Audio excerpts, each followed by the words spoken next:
I'm back. So I just got done going to Richmond. And when I tell you that I feel like someone just slapped a fucking beer bottle over my head, spit in my mouth, ripped my left ass cheek off, and threw me off a 2-story balcony window. Like, I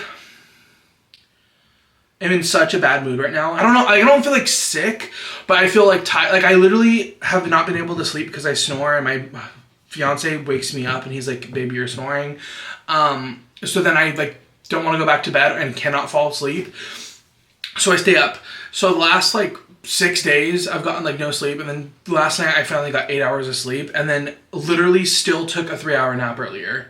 And I feel fucking rotten. I feel disgust. I feel like my curls are curling right now. I vlogged the whole time out. Okay, not the whole time. I vlogged most of my Richmond trip. I really don't know how it's going to turn out. I feel like it's going to be kind of shitty, but I'm kind of excited to see how it turns out. And then I leave for Colorado on Thursday.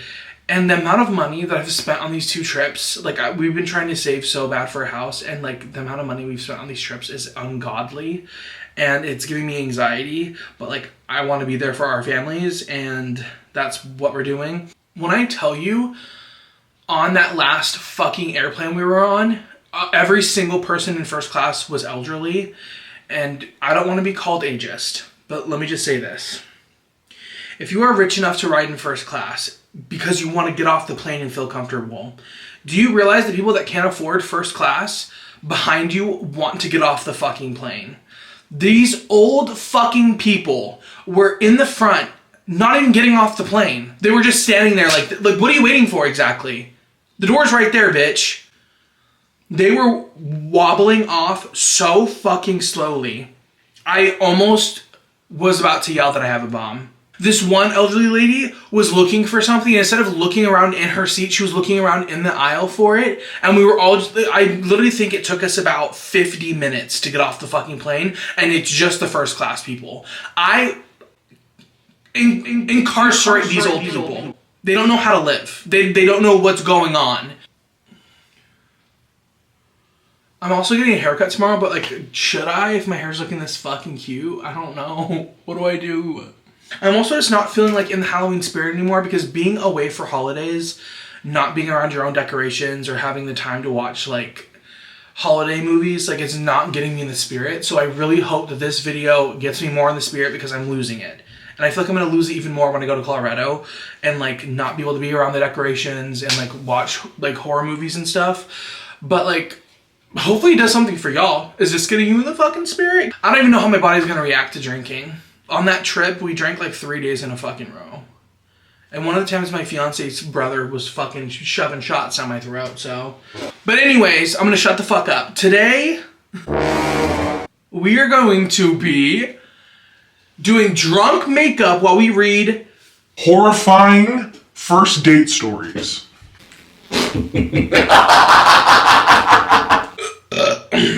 I know I've already done like horrible first date stories, but those ones weren't scary.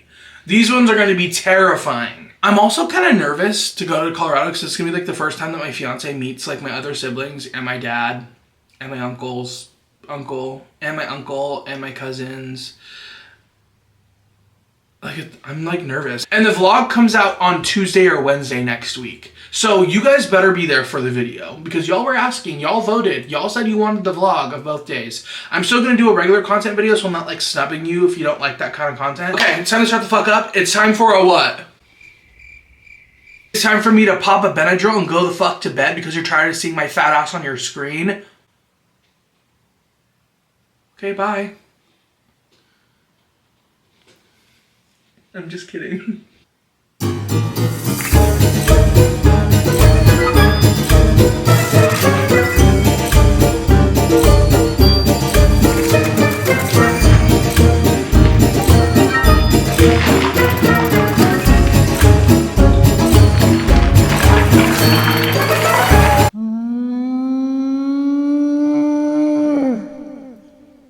I'm gonna throw it up. The first hotel that we stayed in, this will be in the vlog, so you better fucking watch that.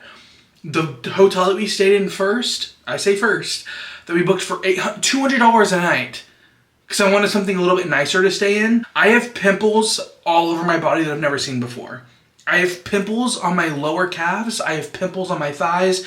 I have a pimple on my chest right here that is the size of fucking Pluto. For today's Hogtober video, I'm thinking about going for like a pumpkin jack-o'-lantern look to match this cutesy little sweater. Go for this. Is that like crazy? Imagine this fucking stains my face, and when I go to Colorado, I have orange face for my uncle's funeral. Would that be like a vibe, or would that be like, oh, that's not? Anyways, let's get to the fucking story. This is from Mummy24 in the Creepy Encounters group 2 years ago. My face is turning red rocket red. I literally can't catch a fucking break. I can't catch a break, and my face is burning and itches. Itching and burning, itching and burning, itching and burning. Stanky fishy, stanky fishy. I just saw something. Jeremy hopped into the litter box and just pissed straight out onto the floor from inside the litter box. I thought you were gonna come here and tell me something that you saw a ghost, which I would have preferred. No. So when I say I can't catch a break, the $500 cat box that we bought for our cats, the cat actually just put her ass off on the side and sprayed piss all over the wall and the floor. We've all had bad dates, right? This is the only date that I've had that rang every alarm bell and waved every single red flag. At like what point of the date, like, do you just like say you have to go to the bathroom and then leave? I'm trying to think of how bad it would have to be for me, because I get anxious. Like, I don't know if I could do that to a person, even if it was really bad. Even if I felt like I was gonna die or get killed, I think I would still be too anxious to be like, oh, I need to go home. So maybe I would just die, I don't know. I'll preface this by saying I don't go on many dates, but when I do, I make sure to follow all safety protocols by only meeting my date in public places, let either family or friends know where I'm going, and park in a populated place close by to wherever we meet. Okay, thank God. Anyway, this date initially suggested we meet at his house to watch a movie and have a few drinks. I would never invite, unless I knew them like through other people, or like we went to school together, and even that's kind of crazy. Why would you invite your date to your house first thing? I don't fucking know you. I don't want to be in your place around your things alone. That's weird as fuck. Fuck you. I told him no, I don't feel comfortable with that, period. And that I only want to meet in public. Money's an issue. We could bring up another... He seemed okay with this, but then it brought up He seemed okay with this, but then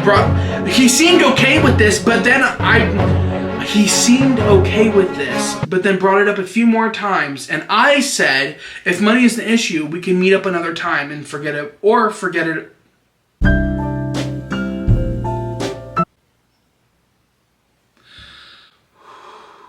But my date backtracked and went with the idea of meeting at a cafe I chose, that I was familiar with and was close to where we both lived. Anyways, he turns up in a 2-door car. This detail is relevant, and goes into the cafe, and I follow behind and introduce myself. After a polite introduction, things begin to get weird. I order a Coke and he says, "Don't you want a drink?" I already don't fuck with him. I was gonna pop into the bar, which is connected to the cafe, and get one. Me saying that, but I would low-key like want someone to drink if I was drinking. But at the same time, like, you can't expect your first date to be like a drunk. Like, now that I think of it, I wouldn't drink on the first date. I say no, I'm not drinking, and he looks at me like, what the fuck? As I'm being really unreasonable. I already explained in the messages I don't drink. Okay, so if you already told him you don't fucking drink, first of all, he doesn't fucking listen to you. Second of all, he doesn't fucking care enough to listen to you. Third of all, he doesn't fucking listen. I already explained in the messages I don't drink as I'm on medication, so having to re-explain it is pissing me off. Me too, queen. He seemed disappointed and goes to order a cider from the bar while I get a table. Anyways, we sit down with our drinks and immediately goes on about going back to his place again, even though the original plan was to stay here and order food, and I already stated that that was not happening.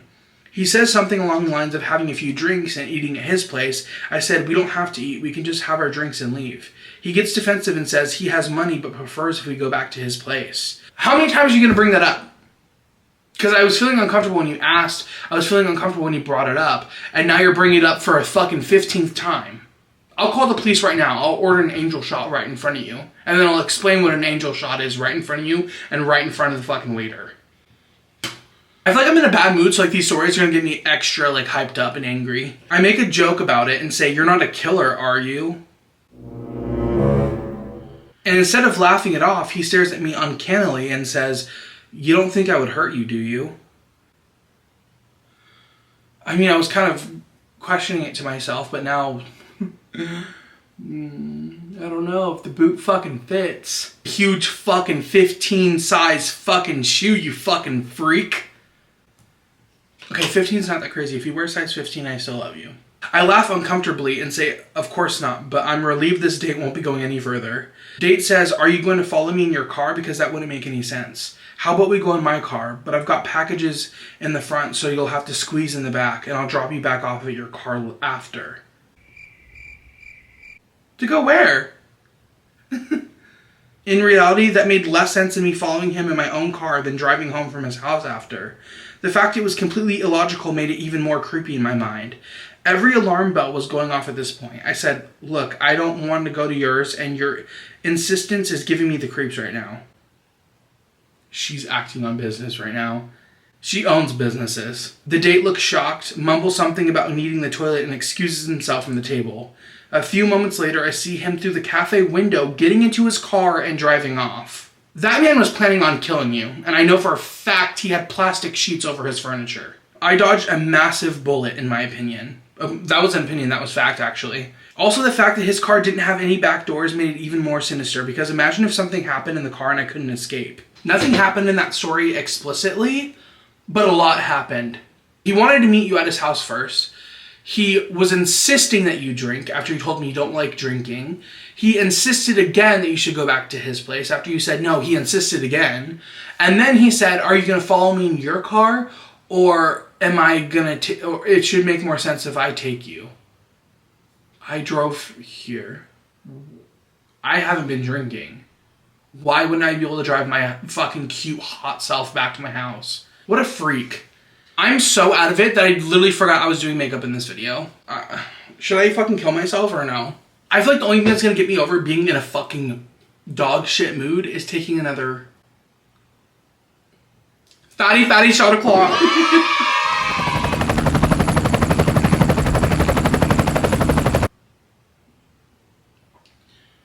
That one wasn't bad.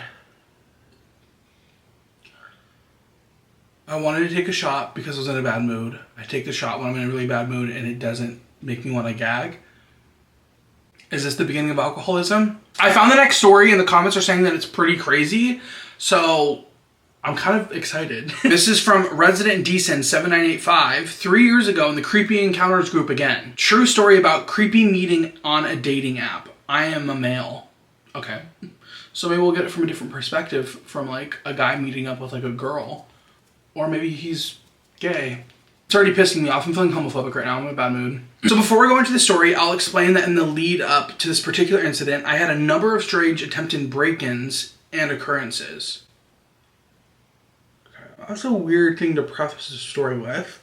So much that I had to install cameras with motion sensors on every entry and exit in my apartment, just to make sure no one was there when I got in at my house at night.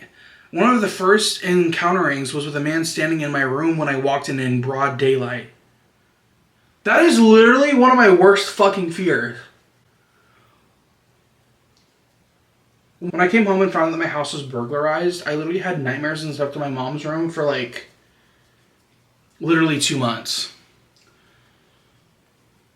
And my mom still didn't know I was gay. That's crazy. I had stuff go missing the week before, and my roommate said he had the sense he was being watched there the entire week. Did you all have like good stuff? Like, were y'all rich? Like, why do people keep breaking into your shit? So I'm on my way home from a night out, and I start going through my phone. I see I have a message on Tinder and check it out. The girl looks attractive, but I think she's a catfish because she sounds so eager to meet me. And I know when something sounds too good to be true, it usually is. Me with that modeling agency I used to be at, and they fucking robbed my pockets blind and didn't even teach me or help me get into acting gigs. They actually just made me walk on the catwalk every single fucking Saturday after being so tired of my school week. And then when I walked in front of everyone, the teacher said, guys, make sure that we're walking and not waddling in front of the whole fucking group of attractive young people that I was around with me. I was devastated. So I get home and she sends me her address. I check it and she's literally a 5-minute walk. I'm drunk and it sounds appealing. Even just the attention, but again, I don't believe her. So I say, video call me, and she surprisingly agrees. I see the call coming in and I'm not sure what to expect, but surprisingly, it's the person from the pictures. Okay. Maybe she's just attractive and you're attractive too. Why is he getting on himself about that? Or he's ugly and that's why he assumed. She seems really nice. She says that she's high and wants to smoke and have some company, and I agree. Now, I'm excited. Maybe I'll actually really hit it off with her, and she lives a stone throw away. So I have a shower, grab some liquor, and head over. Oh, she lives right next to you too, and there's been break-ins? Maybe it's her. Fuck. So I'm on my way, I'm walking. As I'm nearing her place, I look across the street and through this archway that leads into the courtyard for this apartment block. At the end of the arched corridor, I see a man glance at me, then pretend to look at his phone. I walk past and don't know why, but I'm sure it's to do with my paranoia I have been experiencing. But I stop and decide to walk back. As I come back to the arch again, I see the guy's head peek out around the corner and making eye contact. He just backs up rapidly. When I'm in the arch tunnel again, the man seemingly immersed in his phone again, he starts walking around the corner and down the street. I stand there and look to see if he will look back. He doesn't, and I hear a girl's voice behind me. It's the girl, and she's like, hey, come on in.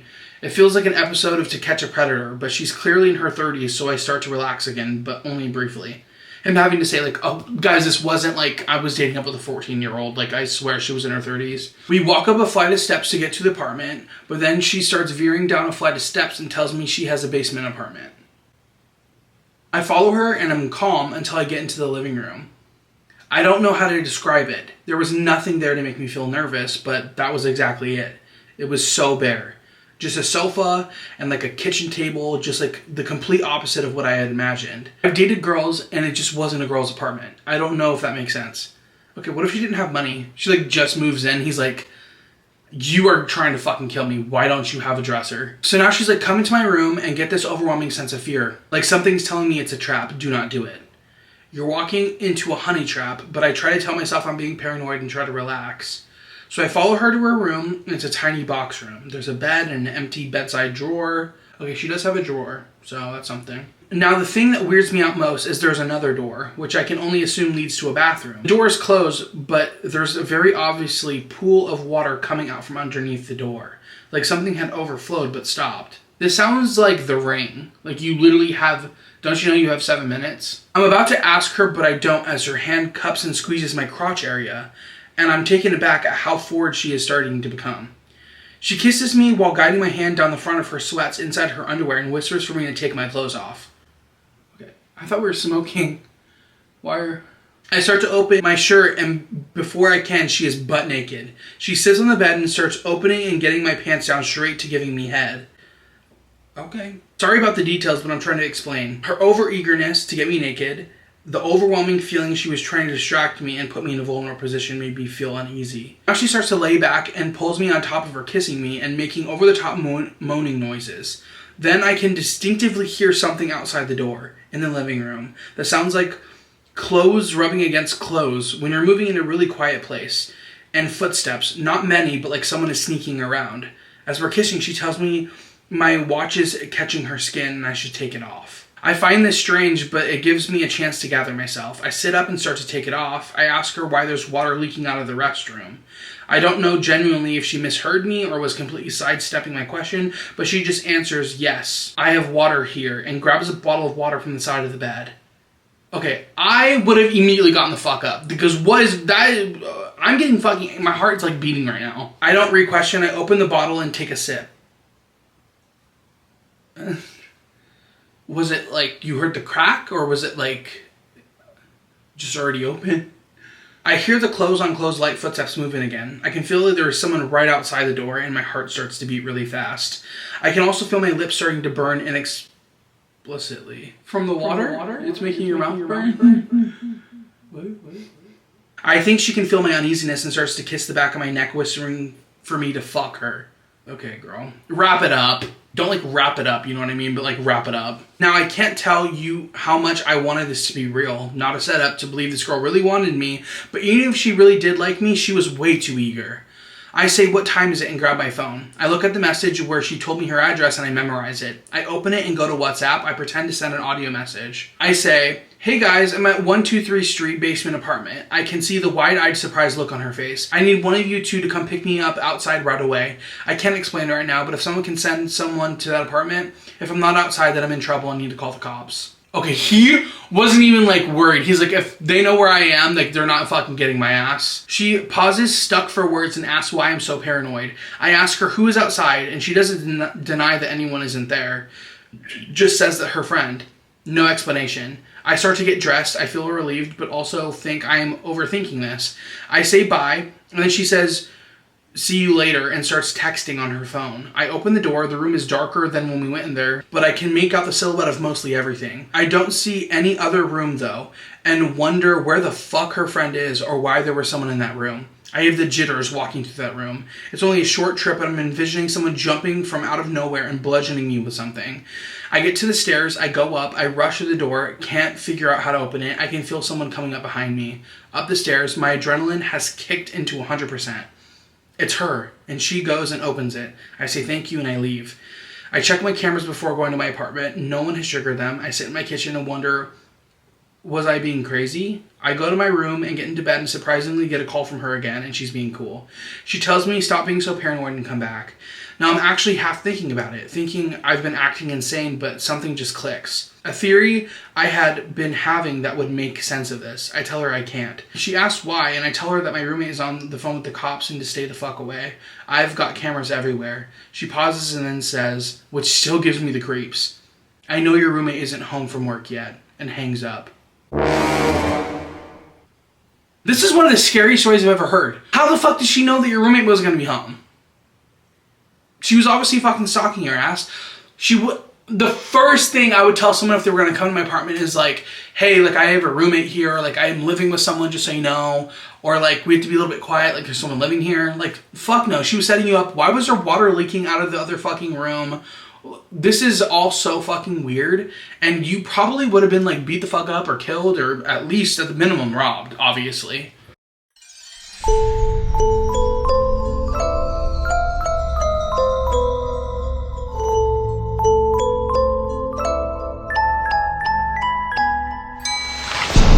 Okay, I'm back. I finished the base. I know there's gonna be a lot of orange around it, so like, I mean, it doesn't really fucking matter, which sucks because this, I Understand. I get it. most of the time I say, this is the best makeup look I've ever done, this is the best base I've ever done, and then I get sober the next day while I'm editing the video, and it looks fucking yellow as fucking piss. And then y'all in the comments are saying, that looks really yellow, hun. That looks really yellow. You need to get a different fucking, I get it. Is this another case of like me being too drunk, or like am I just thinking I look good? I don't know. Anyways, I found the next story, but before we get to the story, it's Fatty Chocolate.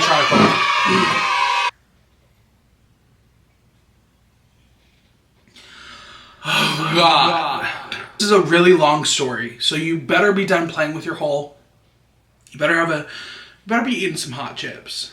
It's like a hot chip night. I feel like I'm gonna have Takis later. You should have like Takis or hot Cheetos or like Tapatio chips or like those spicy like lemon chili Lays, or you should be like eating like hot fries. I'm pretty sure I gave myself like ulcers in my stomach. Like there was a period when I was eating so much hot chips and then like my stomach burned and hurt like around the stomach area every time I ate, like sat down or like walked for like, I would say like 4 months, and I just never went to the doctor for it, and it went away. Okay, this is from Octavia Pussy.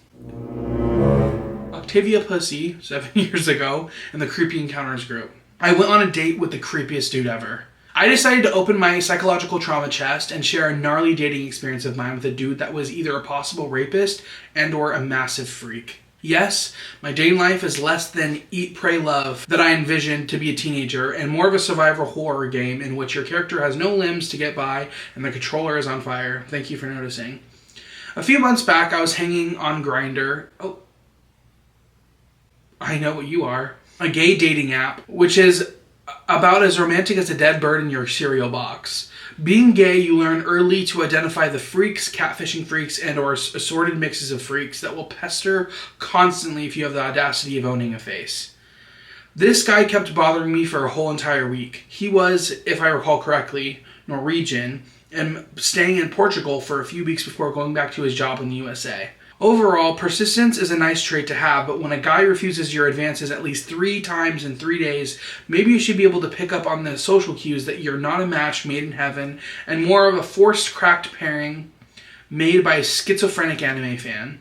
His profile picture didn't have much to see other than what seemed to be an average built men's silhouette building a surfboard. Okay, I would have fallen for that immediately. I'm like, where are you at? You would actually get tired of me. If you catch my fiance surfing waves in a few months after this story, don't be alarmed.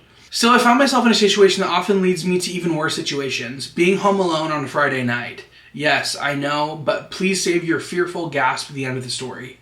Being an easily bored person with the decision-making skills of a teenager in a slasher movie, I booted up Grindr and noticed I had a grand total of 16 new messages from this guy.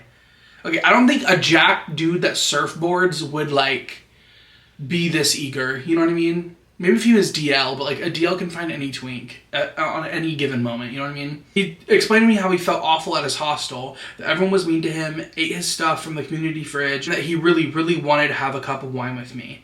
A special wine he was saving for the date. How special was it? It was extra sugary, it was aged wine, or was it you slipped something special in it? Which one is it? Partly moved by pity and boredom, partly moved by my guttural wish of getting hammered, I asked him to send a few more pictures of himself. He did, and to my surprise, he was a fairly good-looking, blonde hair, boyish smile, a bit of acne here and there, but nothing too serious.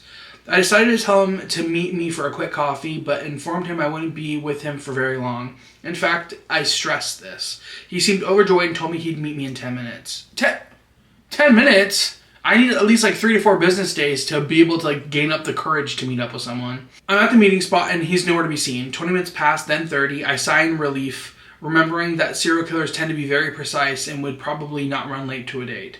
Then again, I was getting pretty pissy that I accepted a guy finally to have a pity date and he was running late. My pride was obviously wounded. He eventually arrives, that feeling that fully evades every cell in your body when you see your date and immediately think, yeah, this would never work. This was a combination of that and a direct punch to my sphincter. Okay. You're gay. It's probably loose and big. Which made it recoil. It doesn't recoil. In shame and pains like a loser that it is. The panting man who greeted me was the same person in the photo he sent me online. That much was certain. Or at least had been that person 10 years ago. Oh, God. There was this guy that I worked with, and he was kind of on the bigger side. I feel nice about saying this because he's a fucking asshole. I'm not going to go into detail because if he watches this, he'll probably know I'm talking about him. He would post pictures of himself online of 30 fucking years ago when he was skinny and attractive, and catfish people with that picture and meet up with them. And he none of his family that he's ever seen in the past 10 years know what he looks like, and he just keeps posting old photos of himself. He'd be like, oh, I went out to lunch today, and it was a picture from 10 years ago when he was skinny. I'm like, girl. And you do that on dates too? I don't think that's right. This guy was at least 35, long hair tied in a sloppy ponytail, balding on top. Immediately fucking dragging the fuck out of him. Cracked skin and what I assume was a beer belly accumulated through a valiant effort of swallowing every pint of beer available at the local beer fest. He was obviously in bad shape, but then again I have to wonder how much 10 years can affect someone, because it seemed like this guy went from a normal guy to a wall paint sniffing hobo. I don't bring this up, realizing it was better to rush this date along so I could go back to sulking on the couch. He informs me that even though he got late, he didn't have time to eat dinner and would like to eat something with me. I briefly wondered why he was so late then. Perhaps waxing skin off of his dead mother? Oh, sending creepy letters to a mermaid in Maine? If I cared to know, I'd grab a shotgun and plaster my brains on the wall like a Pollock painting schemed by Norman Bates. It would also be the first time my brain could be admired for something other than its unfathomable short-sightedness. I take him down the street, fighting off the absurdly awkward silences with uninteresting banter that is only useful when you're desperately trying to avoid a certain subject. This subject being my body, and what parts of it would end up in the river by morning. Okay, at least you're like aware. I bring him to a local restaurant that I know well. The service is fast and there's tons of people walking around. We chat for a bit. I begin to loosen up, thinking that despite the technical catfishing stunt he pulled on me, maybe he wasn't that big of a creep, just a lonely guy in a different country. He finished eating and I'm ready to call it a day, so after 10 more minutes of him rambling about his work and travels, I pull myself up and inform him how much I want to go. I feel like I'm drunk right now, but I'm reading so good. Would you guys read like an Audible book by me? He grabs his plastic bag, which I have failed to notice was even on him at the time, and quickly reminds me we still hadn't had a drink of the wine. I swallowed my frustration and made some mental gymnastics to calculate how much more patience I had left to do this. It's one thing to amuse a lonely person, it's a completely different one to beat a dead horse and call it romance. He starts pressuring me to let him into my house so we could drink it and talk a little. I make a lie up on the spot and tell him that it wouldn't work out because my family lived with me, and bringing the Norwegian version of Jeffrey Dahmer to my place would be considered not normal by my family. He began asking my personal questions about my relationship with my parents. Did they know I was gay? Had I ever brought boys to the house? Have they ever caught me in the act? I lied to some of the questions and fully didn't answer the rest of them. At this point, I was beginning to feel jumpier again. He asked me where we can drink the goddamn wine. I shrugged. He suggested his hostel. Mama, I wouldn't stay in a hostel. I wouldn't stay in a hostel if you offered me unlimited hot chip and to fucking blow my back out. No. Again, I resorted to lying and told him That would be impossible because my sister was coming home soon and she needed my help with the project. Okay, at least the stories this gay man is coming up with are like kind of believable. It's not like, oh, I have to get to dinner. It's like, I have to help my sister with her project. Like, who comes up with that on the spot? Gay people. Gay people are so good at lying. I was also pretty sure his hostel was actually an abandoned railroad station. He seemed to resign to dropping the idea of drinking wine, but moments later he began pressuring me again to take him to my house. Okay, does he need a place to live? Or like, what's going on? Well, I guess he does if he's staying in a hostel. Again, I refuse explaining my parents do not know I'm gay. He nonchalantly suggests, what if we go there right now and you come out of the closet to them? This is to the point where my mind fully glitches and I question myself if this person seriously thinks I'd consider going through a life-changing event just so that we could have sex. I'd have more fun humping a sack of dead rats in the shape of a human man while my grandma records it on her phone disapprovingly. Thank you very much, sir. This is also the point I begin to realize this guy might actually be a little too unbalanced for me and just to walk away without any repercussions. Best case scenario, he'd make a scene smack dab middle in the neighborhood. Worst case, he'd wear my skin as an accessory while lip syncing to a song by Dolly Parton. This guy's like really good at writing. Eventually, I convinced him we should drink the wine on the stairs of the church. Okay. It's the blood from Christ, which is only 2 minutes away from my house and 3 minutes away from the police station. Figuring out that things took a turn from a bad neighborhood to a Mad Max-style post-apocalyptic location, I'd be able to run one of those places. He tells me he brought cups, but was missing a corkscrew. I pass by a mini market and bring a set of plastic cups and a knife. The cups were just so I could just be sure he didn't coat his cup with anything. Then he asked why I brought a knife. I told him there were no corkscrews available, and I could open a bottle of wine with a knife. To be honest, I just wanted to make sure I had something on me in case he tried to do anything funny. Although I was dead certain I couldn't point a knife at another human being for shit. I still felt calmer knowing that this was a blunt knife with me. Still, he seemed rather oppressed, maybe even upset.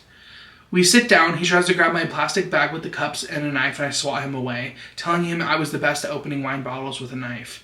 Again, he seems a bit upset at this, but it's not my fault he didn't spend 3 years in college to learn the most convenient ways to get drunk quick. I take the cups and I fill them. I wait for him to take the first sip. I'm obviously stressed, only growing more... Okay, this story is so fucking long that I need to take another shot. Fatty shot o'clock. And I'll get to the rest of it. I'm back. I'm obviously stressed, only growing more agitated as he aggressively attempts to shorten the distance between us.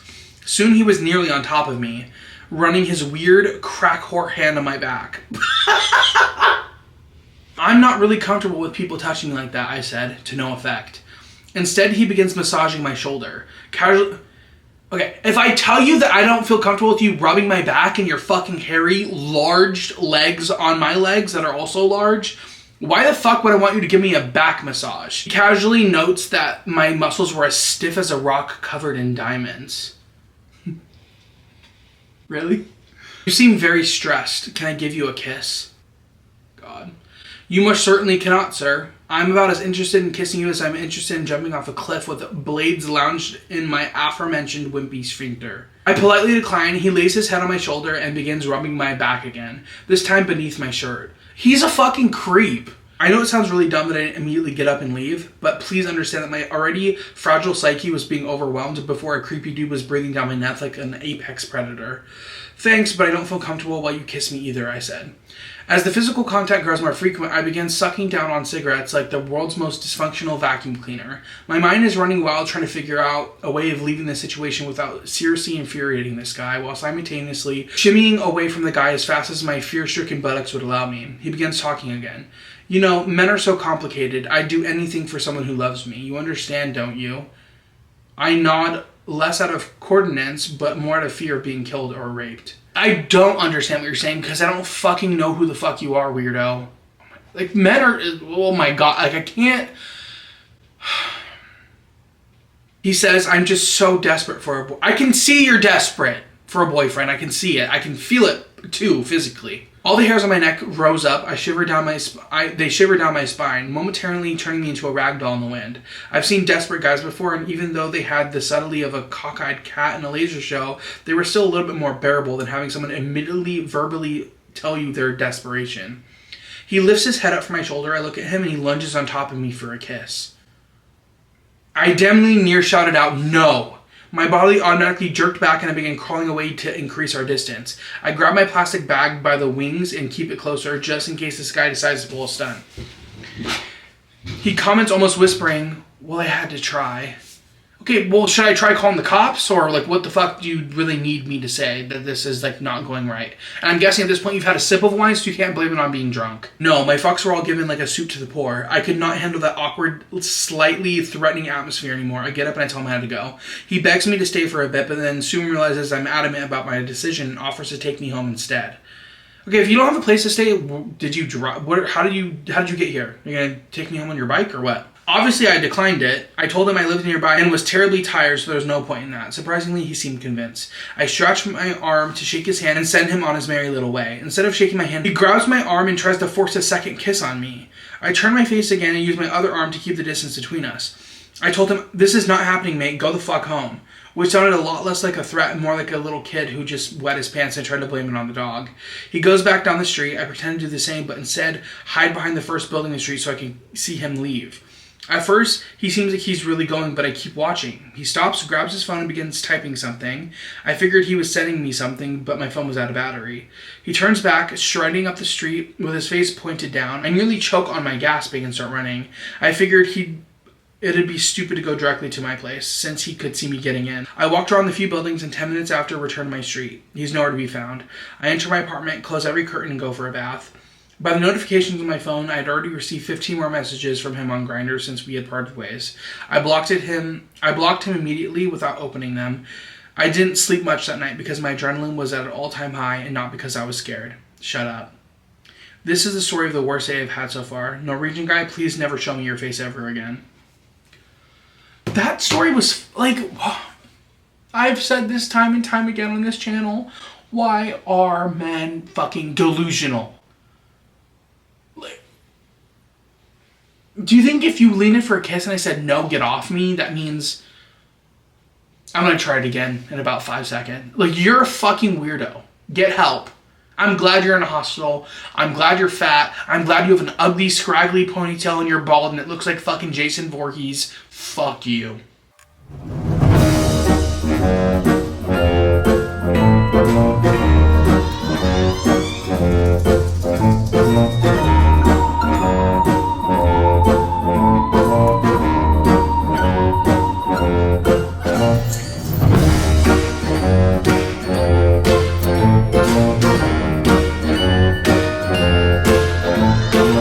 I'm back, beautifuls. I'm so drunk right now that I feel sweet. Does it look cute? It kind of looks not cute, but I feel like the end result will be cute. I don't know. We'll see. Anyways, I found the next story, but before we get to the next story, I mean, the makeup looks far from over. I still have to do the nose. I still have to do the entire fucking mouth. This story sounds juiced by the comments, but it's not that long. But before we do that, we have to take a fatty bite to the club. This is in the creepy encounters group again. I think this whole video has been creepy encounters group. I think it's just a really good group to be in. Their username is not displayed. 5 years ago, my last ever Tinder date. I feel like this makeup look also wouldn't look that good if like I don't have contacts. She has like crazy contacts in. I don't have that. So like after a painful breakup, I decided to try Tinder and Bumble. I'd gone on a few dates on both and everything went fine. This one guy in Tinder seemed nice enough. He was attractive and intelligent and a school teacher in the area. We talked for about 2 weeks before the idea of a date came up. But he said he had been in a recent auto accident and it led to a concussion. He was thus advised against unnecessary driving for at least a month. As a person in the medical field, this checked out. Or this incident caused his brain to make him be fucking crazy. We haven't read the story yet, but we don't give excuses around here. We talked for about 2 months as he was healing, and then finally we had our first date. We had lunch at a place he picked.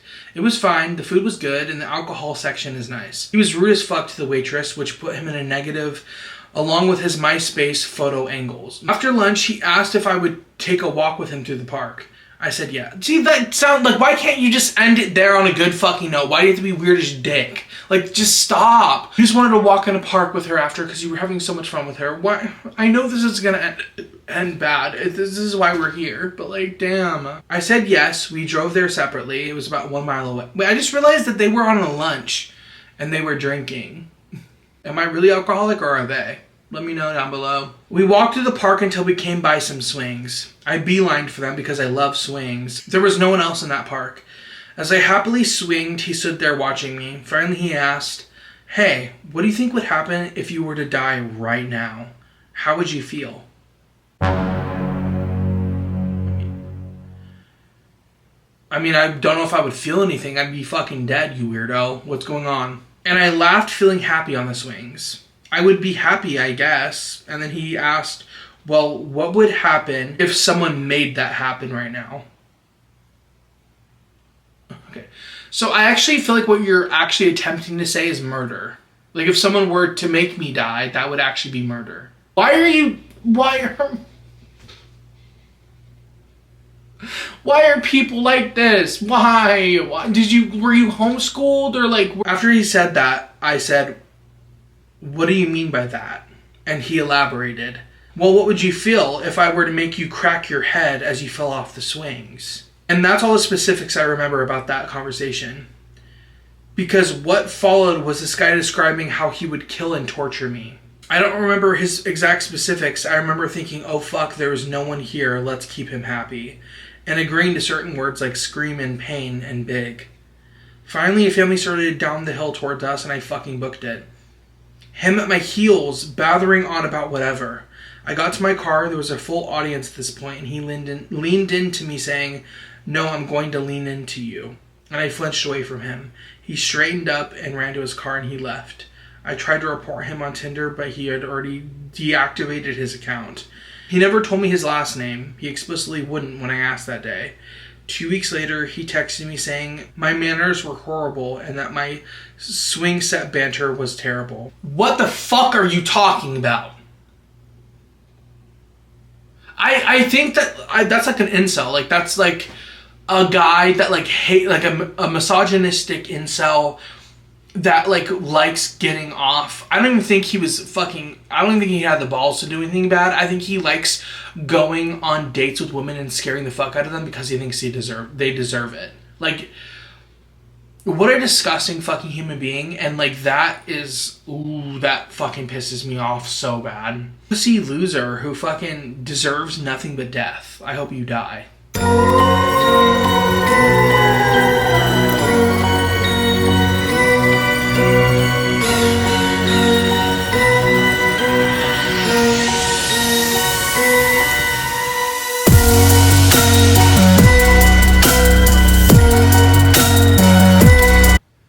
Hey,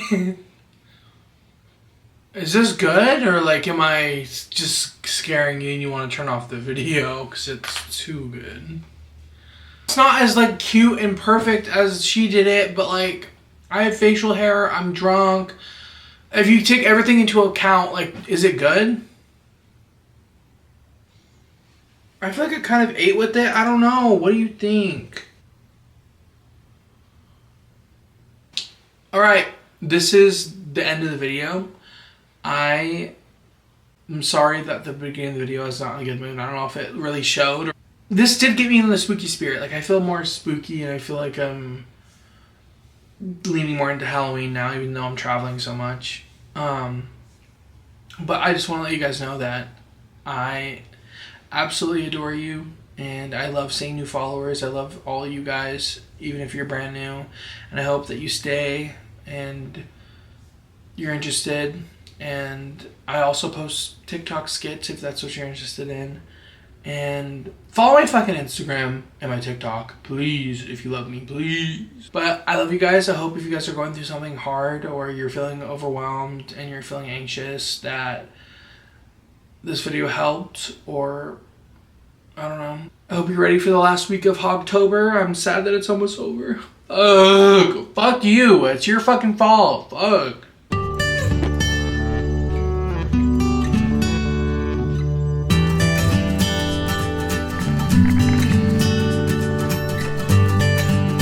I love you.